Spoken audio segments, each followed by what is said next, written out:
mga kasolid, panibagong araw, panibagong gastos na naman.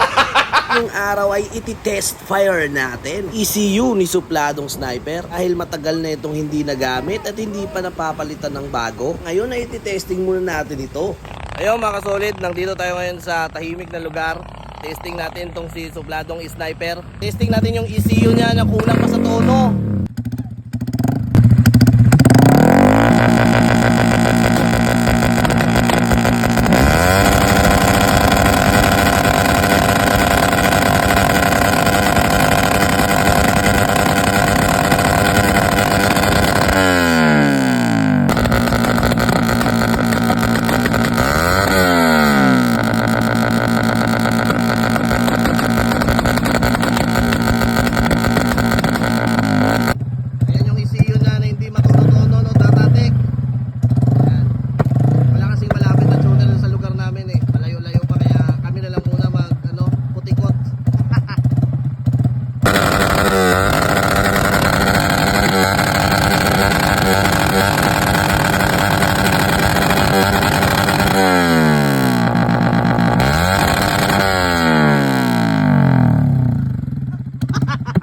After naman nating matest para si supladong sniper, eto muna ang linagay namin na shifter. MBR1 pala ang brand mga kasolid. Lagay din kami ng panibagong throttle at cable. Ito yung dati nating throttle, ang hirap pigain. Parang yung X-Mon ang tigas ng ulo.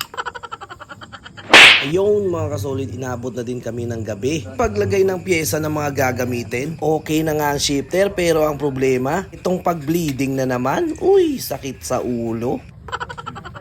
Naandar ko parang tunog kabayo. Ito talaga palagi ang sakit niya, ang pag-bleed sa likurang bahagi.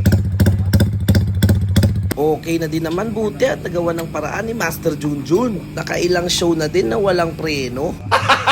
Gabi na nga, prepare na ang mga motor na mag-e-entry. At nang pagkaumaga, inisikaso ko agad itong supladong sniper. Tatanggalin na natin ang rust look na bolts niya. Siyempre, papalitan natin yan ng hindi kinakalawang. Sawa na tayo sa rust look eh. Kaya, tanggalin na natin itong napakamahal na bolts na black iron. Uy, wag ka, nakailang motor show yan. Parang bolts ng kuliglig ah.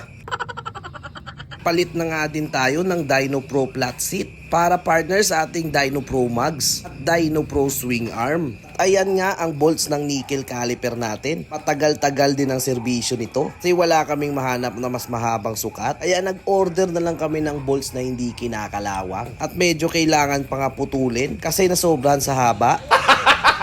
Ngayong araw mga kasolid, papakita ko sa inyo ang simpleng build ni supladong sniper.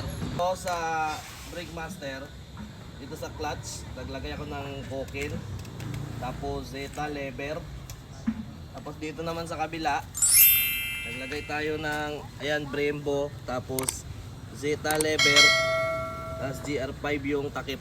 Yung mga kasolid, dito sa harap, naglagay tayo ng 4-pot nickel caliper. Yan. Tapos ito, yung sweet hose, may QR, tapos dito lighting shock, at ayan Brembo big disc pang Malaysian. Tapos dito sa mags meron tayong Dyno Pro na 5 spokes.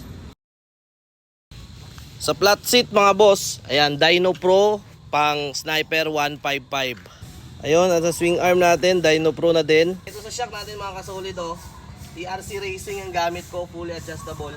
Ayan, maganda to pang Sniper 150, 155. Sa mga gustong umorder, meron yan sa TikTok shop ko. So ayan mga boss, dito sa engine, nagpalit tayo ng clear crankcase cover, pang RCB yan, kita yung loob oh. Tapos sa mga bolts, GR5 na din halos lahat, maliban dito sa bagong shifter na MBR1 kasi hindi ko pa nabilhan. Tapos dito sa ano natin, sa pipe natin ito, tingnan nyo yung nangyari sa pipe oh. Nangyari sa pipe oh. Yan ang nangyari sa pipe, tingnan nyo mga guys. Tingnan nyo yung nangyari sa pipe oh, halos matuklap na eh. Yung carbon nasunog na din. Tingnan nyo yan. Ito lang naman ang nangyari dyan, papakita ko sa inyo. Flashback, let's go.